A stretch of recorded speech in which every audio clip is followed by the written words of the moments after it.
안녕하세요 여러분, 8개월의 공백을 깨고 돌아온 김러프입니다. 이번 편은 진격의 거인 세계관 영상 제2편이며 아직 이전 영상을 못 보신 분들은 내용 이해를 위해 보고 오시길 권장합니다. 스포일러가 포함되어 있으니 못 보신 분들은 주의 바라며, 그럼 러프하게 같이 다음 내용을 알아보도록 할까요? 増え娘たちよ、何としてでもユミルの力を引き継ぐのだ。ユミルの体を全て食い尽くせ。マリア、オーゼ、シーナ、ユミルの血を絶やしてはならぬ。 프리츠왕의 비윤리적이고 끔찍한 행동 덕분에 9개로 나뉘어진 유미르의 위대하고 무서운 거인의 힘은 왕이 죽어서도 대대손손 계승이 이어지는 데 성공하면서 엘디아 제국의 국력은 무서울 정도로 빠르게 성장하게 이르렀습니다. 이 덕분에 말의 제국을 비롯한 전세계 나라들은 당시 범접할 수 없을 정도로 막강했던 엘디아의 거인의 힘 앞에 셀 수 없을 정도의 수많은 목숨과 희생을 치르면서 치욕적인 역사가 쓰이게 됐죠. 결과적으로 엘디아 제국은 전세계를 지배하여 세계 최고의 강대국이 되었습니다. 그렇게 적이 없어진 엘디아는 새로운 문제에 직면하게 되는데, 바로 국가 내부적으로 가문마다 강한 권력을 욕심내기 시작했던 것이죠. 엘디아 내 명가들은 시조를 제외한 8거인의 힘들을 나눠 가진 만큼 만약 이들이 타협하지 못한다면 거인의 힘을 내세워 큰 싸움이 일어날 수 있어 국가의 미래와 평화를 위해서라도 내전만큼은 피해야 했지만 결국 타협이 안되고 마찰로 번지게 되면서 내전이 일어나게 됩니다. 이 사건을 일명 거인 대전이라고 불리우게 되죠. 그렇게 오랜 시간 동안 8거인을 소유한 가문들은 같은 민족끼리 싸우고 죽이는 처절하고 끔찍한 전쟁을 치렀으며, 그 광경을 지켜보던 엘디아 제국의 왕의 직계혈통인 칼프리츠가 있었습니다. 칼프리츠는 이전부터 과거 엘디아 제국이 다른 나라에게 저지른, 특히 마레 제국을 괴롭혔던 잔혹한 역사에 한탄했고, 동시에 엘디아 내 명가들은 거인 대전을 펼치는 비참한 현실에 직면하게 되면서 결국 전대 왕이 저질렀던 모든 잘못들과 함께 자신이 숙제하기로 결심하게 되죠. 이런 칼프리츠의 입장을 지지했던 가문이 있었는데요. 바로 8거인 중 전투의 거인의 힘을 계승한 가문이 타이버 가문이었습니다. 그렇게 이들은 세계의 새로운 평화와 속죄를 위한 은밀한 계획을 세우게 되죠.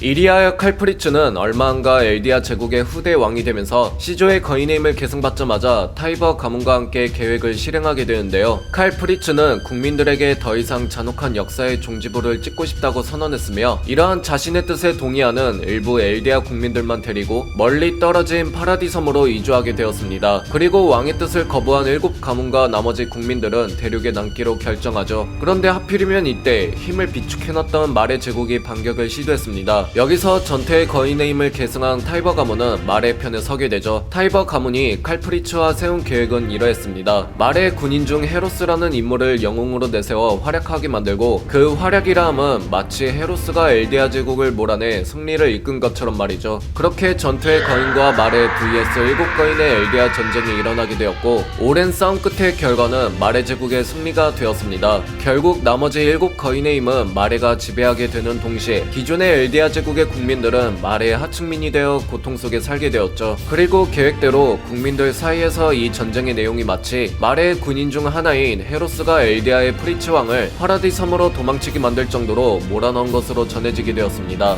한편 일부 엘디아 국민들과 함께 파라디 섬으로 이주한 칼프리츠는 새로운 시작과 국민들을 지키기 위해 시조의 거인의 힘을 이용하여 역대 규모의 무지성의 초대형 거인들을 만들어냈고, 그 거인들을 이용해 마을을 지킬 거대한 벽을 형성했으며, 이 벽들은 최초의 거인 유미르의 세 딸들의 이름을 빌려와 월 시나, 월 로제, 월 마리아로 불리게 되죠. 이 벽은 앞으로의 외적들의 침공을 안전하게 막아줄 수 있을 뿐만 아니라 수천의 초대형 거인으로 보복할 수 있다는 의미로 내포하게 되었습니다.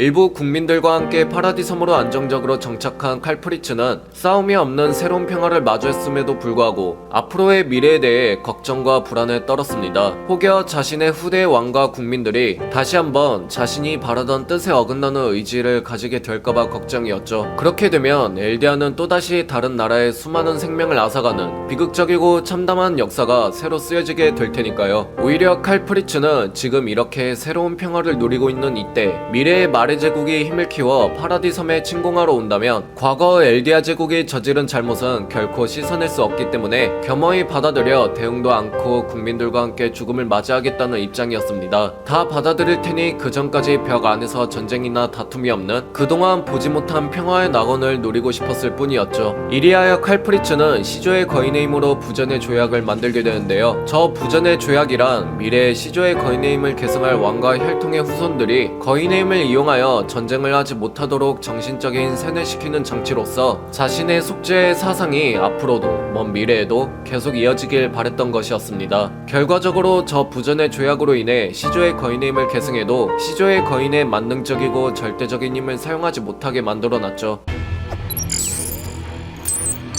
드디어 칼프리츠는 자신이 원하던 평화에 대해 한 걸음 가까워졌는데요. 마지막으로 시조의 거인의 힘을 이용하여 파라디 섬에 있는 엘디아 국민들의 기억을 조작하기 시작합니다. 과거 엘디아 제국이 다른 나라에게 저질렀던 참혹한 역사를 지우는 것은 물론 아예 벽 바깥의 세상은 인류가 거인들에 의해 멸망하게 되었으며 벽 안에 있는 사람들이 최후의 인류라는 것처럼 말이죠. 하지만 여기서 칼프리츠의 뜻을 거부하고 저항하려는 일족이 등장하는데요. 그 일족이 바로 아커만 가문이었죠. 아커만 일족은 프리츠 왕가가 가장 신뢰해온 왕정의 세력이자 무신 가문이었으며 과거 거인 과학 실험으로 탄생한 강화 인간으로 볼 수 있는 일족인데요. 때문에 각성에 성공하며 인간인 채로 거인의 힘을 낼 수 있는 모습을 보이며 본래 왕가를 지키기 위해 존재하는 세력으로 볼 수 있죠. 하지만 이러한 아커만 일족은 저항과 함께 기억 조작이 먹혀들지 않았습니다. 때문에 칼프리츠는 강력한 신체 능력을 가진 동시에 시조의 거인의 힘이 통하지 않는 저들을 위협적인 존재로 느꼈으며 결국 아커만 일족을 왕정에서 배척해버리고 대대적으로 탄압하기 시작했죠.